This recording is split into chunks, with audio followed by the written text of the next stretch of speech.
dadka ma ku dhahdaa mahadsanid iyo fadlan. Bar naftaada iyo ilmaha xaafadda joogaba inay dhahaan fadlan iyo mahadsanid. Waa muhiim dadka wax wanaagsan kuu sameeya inaad ku dhahdid mahadsanid. Waxay tusinaysaa inaad tahay qof akhlaaq leh oo dareemi karo in wax laga caawiyey. Qofka wax kuu qabtayna waxaa laga yaabaa inuu marmar badan oo kale uu ku caawiyo.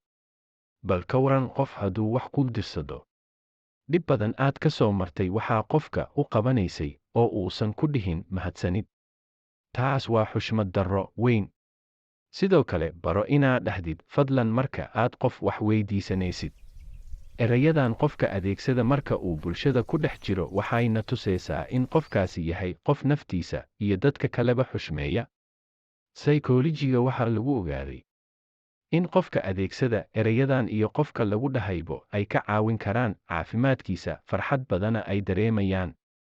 Naqdinta nafteena iyo dadka kaleba waa qayb weyn oo ka mid ah iska horimaadyada bini'aadamka iyo dhibaatooyinka sababa caafimaad xumada dhimirka. Mahadnaqu waa dhaqan naxariis leh oo taas oo loogaga hortagi karo xanuunada dhimirka.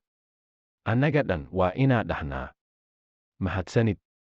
Haddaad ka heshay fiidiyowgan, fadlan follow iyo subscribe hanaga ilaawin. Mahadsanid.